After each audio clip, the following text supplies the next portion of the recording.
lidah dia itu ditarik dan dijulur keluar karena apa? Semasa hidupnya dia itu sering berceramah hal-hal yang baik, tetapi tingkah lakunya itu di belakang nggak seperti itu gitu Mas Evi.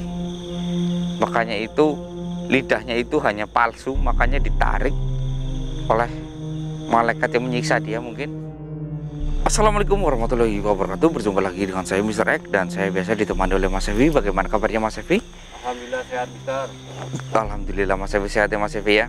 Ya, dan saya juga alhamdulillah di sini juga merasakan ya sehat sih, sehat, cuman nggak terlalu sehat banget ya karena cuaca yang begitu ekstrim mulai sekarang ya, tiba-tiba panas hujan jadi di kesehatan itu agak kurang fit gitu ya Mas Evi ya. Tetapi meskipun saya kurang fit, saya akan tetap bersemangat untuk memburu mitos-mitos yang ada di sini. Dan di sini itu adalah mitos perkebunan cengkeh milik Pak Haji atau Pak Ustadz gitu ya. Perkebunan cengkeh ini tidak ada yang berani merawat karena sering mengalami gangguan ketika Pak Haji itu sudah meninggal. Jadi bisa dilihat sekeliling Mas Evi. Iya, Mister. Ya kan, rimbun sekali.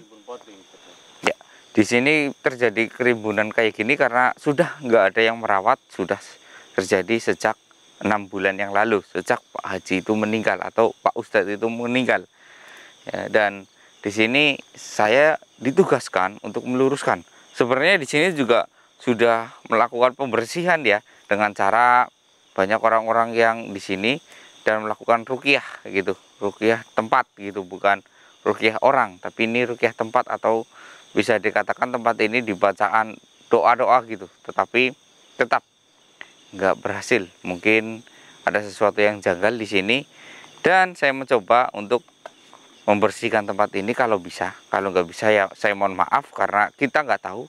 Saya itu hanya manusia biasa, bukan orang yang seperti Nabi yang bisa segalanya atau seperti Rasul-Rasul ya Mas Evi ya, punya kelebihan yang sangat luar biasa. Ayo Mas Evi, lebih baik kita langsung aja jalan, gimana? Siap. Ayo Mas Evi. Bismillahirrahmanirrahim. Hati-hati Mas Evi, soalnya di atas banyak pohon kelapa ini yang batangnya itu tumbang kayak gini nih. Bismillahirrahmanirrahim. Assalamualaikum.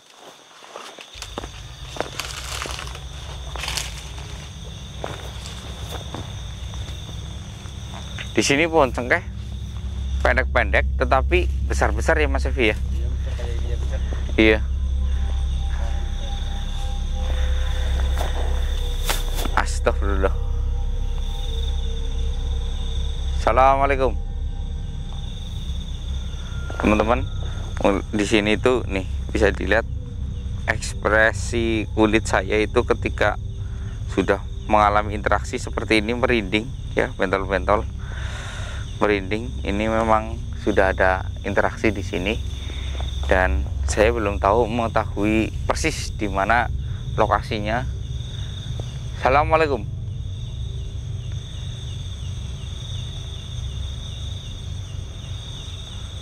Untuk yang menunggu di sini, silakan hadir. Saya berinteraksi dengan Anda dan saya hanya ingin di sini mengetahui kenapa sering sekali gangguan untuk orang yang membersihkan atau mengerjakan perkebunan cengkeh ini. Tunjukkan dirimu. Saya tidak berniat mengganggu.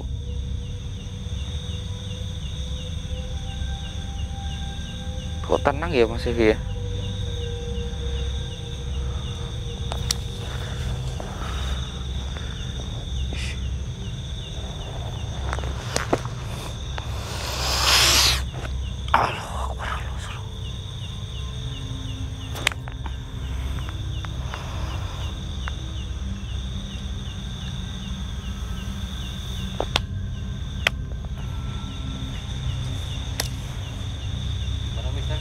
Pohon ini kosong Mas Evi, tapi saya merasakan suatu interaksi Mas Evi. Astagfirullahaladzim. Bisa dilihat nggak itu? Astagfirullah. Sini Mas Evi, bentar.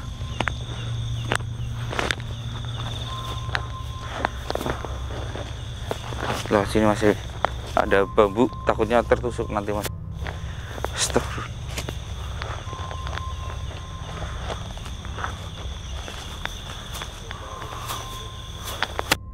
Assalamualaikum. Astagfirullah. Bentar mas Evi, jangan terlalu dekat. Ini sesuatu yang beda ini mas Evi.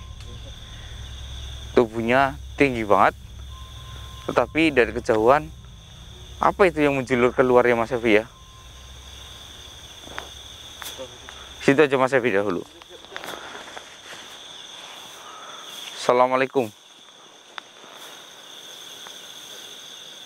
Gak usah menyerang, saya nggak akan menyerang. Dan saya nggak akan mengambil hasil panen dari tempat ini. Ya, saya nggak akan menyerang. Tenang ya, tenang.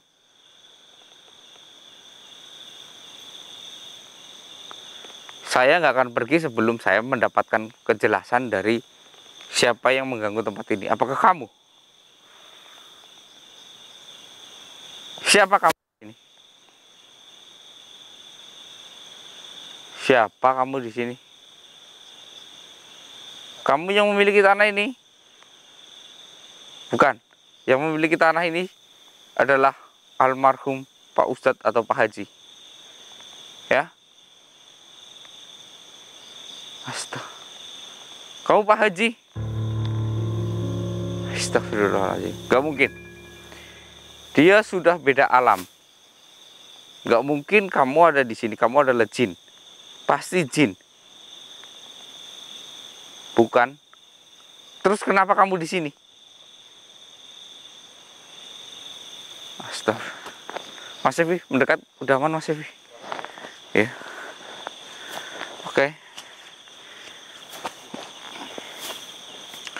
Assalamualaikum, mohon maaf tadi saya lancang dengan Anda ya, tadi saya lancang dengan Anda, saya mohon maaf, saya minta maaf, soalnya muka Anda itu sangat seram, tidak mencerminkan bahwa Anda itu sosok Ustadz atau sosok Kiai.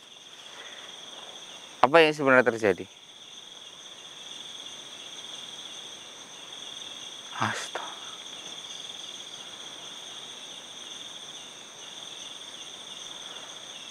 Astaga, jadi saya meskipun hanya memetik daun ini saja satu dibawa pulang, kamu tidak ikhlas dan tidak mengizinkannya. Jadi teman-teman, ini apa ya namanya, sejenis kiai yang dihazab gitu Mas Evi. Ya, dia itu nggak terima ketika meskipun satu helai daun ataupun ranting yang ada di sini diambil gitu Mas Evi, dan dibuat keuntungan pribadi gitu Mas Evi. Kayak ya teman-teman, ini kayak contohnya misalkan rantingnya itu patah, terus dia diambil terus buat dijual lagi, maka dia akan tersiksa. Astagfirullahaladzim. La ilaha illallah Muhammadur Rasulullah. Kenapa kamu gak bertobat sebelum kamu meninggal? Karena kamu sudah merasakan nikmat dunia. Astagfirullahaladzim. Seorang ustadz memikirkan nikmat dunia. Nauzubillah min dzalik. Ya teman-teman, ini lidah ya. Lidah dia itu ditarik dan dijulur keluar karena apa? Semasa hidupnya dia itu sering berceramah hal-hal yang baik, tetapi tingkah lakunya itu di belakang enggak seperti itu gitu Mas Evi. Makanya itu lidahnya itu hanya palsu, makanya ditarik oleh malaikat yang menyiksa dia, mungkin seperti itu. Astaga. Padahal haji yang Iya. Auzubillahi min dzalik.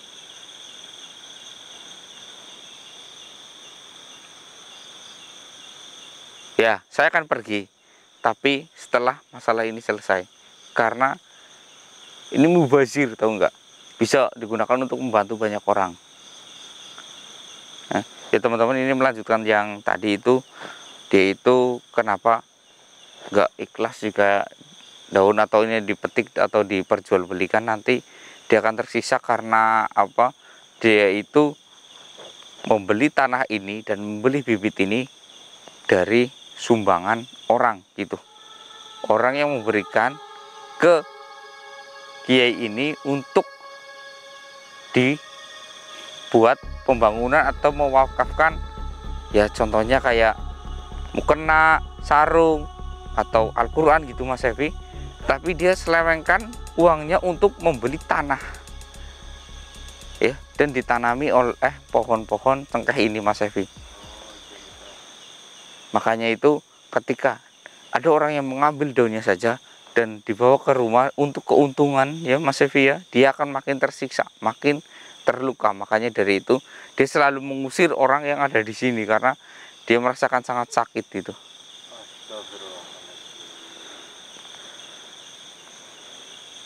Pasti kamu tahu kesalahan kamu dan kamu tahu cara menebusnya, ya kan? Gak bisa. Saya akan membantu kamu, ya. Asalkan keluarga kamu setuju.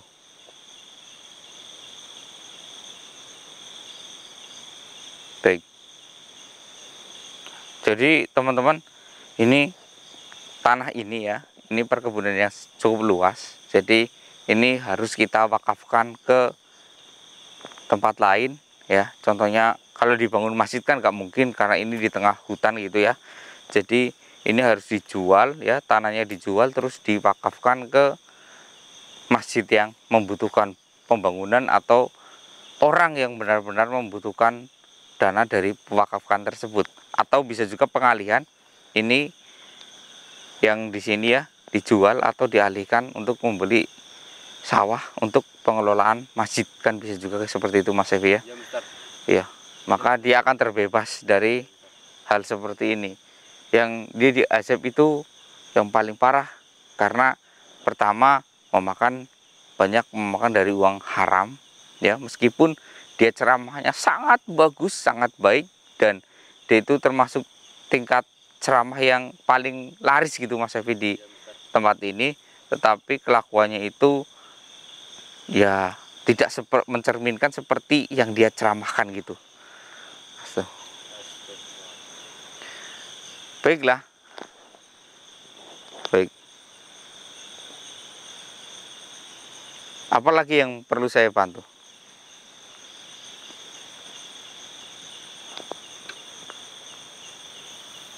Soal keluarga. Kalau keluarga, saya nggak bisa. Soalnya ini soal hak tanah, saya akan sangat sulit. Ya, saya akan sangat sulit. Bisa terjadi perebutan warisan. Kalau keluarga, Anda sendiri yang harus merasuki mimpi mereka dan bilang, jual tanah ini untuk diwakafkan. Karena orang yang sudah meninggal bisa merasuki lewat mimpi, bisa berinteraksi lewat mimpi. Ya, kalau saya itu nggak bisa, karena ini soal hak waris, jadi saya nggak akan pernah bisa untuk mengusik hak waris seseorang, yaitu kamu sendiri.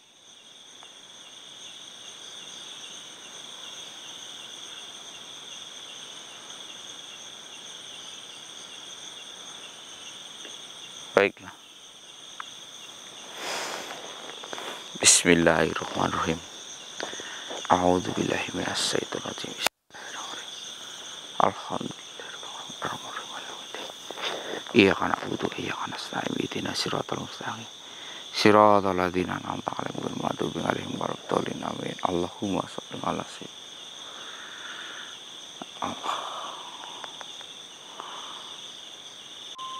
Allah Akbar. Ternyata tubuhnya itu sangat panas Mas Evi. Sudah saya mencoba menyentuhnya. Memang kalau manusia normal itu seperti saya dan Mas Evi atau teman-teman yang ada di rumah itu nggak akan pernah kuat untuk menahan rasa panas ini. Ini karena panas dari alam lain ya, jadi mungkin dia juga udah merasakannya. Kalau di dunia mungkin orangnya udah kejang-kejang merasakan panas seperti ini. Mas Syafi'i untuk meringankan beban kiai ini ya, meskipun dia itu tidak baik, tapi sesama muslim kita harus mendoakan, entah itu muslim atau bukan, kita mendoakan yang terbaik ya Mas Syafi'i ya. Dan teman-teman bantu saya doa ya. A'udzubillahi minasyaitonirrajim. Bismillahirrahmanirrahim. Bismillahirrahmanirrahim. Alhamdulillahirabbil alamin arrahmanirrahim maliki yaumiddin. Iyyaka na'budu wa iyyaka nasta'in ihdinas siratal mustaqim. Siratal ladzina an'amta 'alaihim ghairil maghdubi 'alaihim waladdallin. Amin. Bismillahirrahmanirrahim. Allahu la ilaha illa huwal hayyul qayyum la ta'khudhuhu sinatun wa la nawm lahu ma fis samawati wa ma fil ardi man dzal ladzi yashfa'u 'indahu illa bi'idznihi ya'lamu ma baina aydihim wa ma khalfahum wa la yuhituna bi shay'in min ilmihi. Allah Akbar. Allah Akbar. Subhanallah. Subhanallah. Subhanallah. Astagfirullahaladzim. Mas Syafi'i, dari sini kita bisa belajar bahwa lisan yang baik belum tentu mencerminkan hati yang baik juga ya Mas Syafi'i ya. Iya Ustaz, benar. Ya, alangkah baiknya itu kita jaga hati, jaga lisan, dan jaga mata. Itu mungkin insya Allah bisa jaminan masuk surga. Yang ditakutkan kan kalau orang itu gak bisa jaga lisan, gak bisa jaga hati, dan gak bisa jaga mata. Itu adalah kunci awal neraka datang. Dari 3 sisi itu, kuncinya semua itu ada di situ. Maka jika lisan kita baik tetapi hati kita jahat, sama saja bohong. Jika hati kita baik, lisan kita baik, tapi mata kita tidak bisa menjaga, sama saja bohong juga. Jadi semuanya itu harus baik ya. Jangan sampai ada yang ya, mungkin kita namanya manusia pernah kepleset sedikit ya, tapi insya Allah Allah Maha Pengampun ya. Seperti dia itu juga sebenarnya menurut saya sosok Kiai ini sedang dalam pengampunan. Kenapa dalam pengampunan? Karena ya pertama saya alhamdulillah bisa berjumpa dengan dia dan memberi solusi dengan keluarga. Nanti mungkin kalau keluarganya bisa ya ini apa ya namanya Mas Syafi'i, bisa mendengar solusi dari saya. Iya Ustaz. Iya, bisa jika keluarganya nanti kita kasih tunjukkan bahwa videonya seperti ini emang adanya, dan mungkin Pak Kiai yang tadi itu atau Ustadz yang tadi itu akan merasuk ke dalam mimpinya untuk memberikan efek yang lumayan sedikit nyata dan berhubungan dengan apa yang saya katakan gitu teman-teman.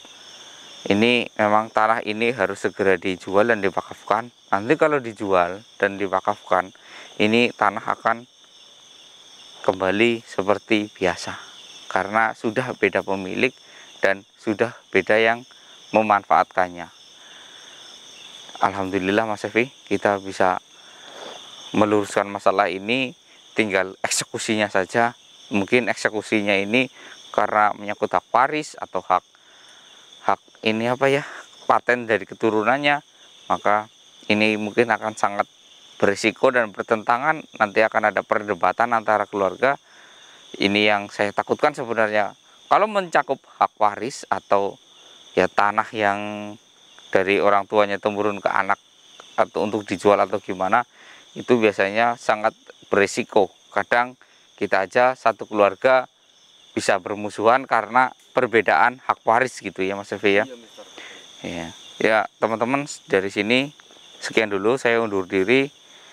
Saya mohon maaf nggak bisa ya menyampaikan yang terbaik. Ini hanya yang saya bisa. Mudah-mudahan kalian itu terhindar dari orang-orang yang seperti ini. Allahumma amin ya rabbal alamin. Saya harap kalian bisa jaga hati kalian, jaga lisan kalian, dan jaga mata kalian. Wassalamualaikum warahmatullahi wabarakatuh. Mas Syafi'i jangan sampai mengambil sesuatu dari sini, apapun itu ya Mas Syafi'i ya. Siap Ustaz. Sambil menolong dia. Astagfirullahaladzim. Iya Ustaz.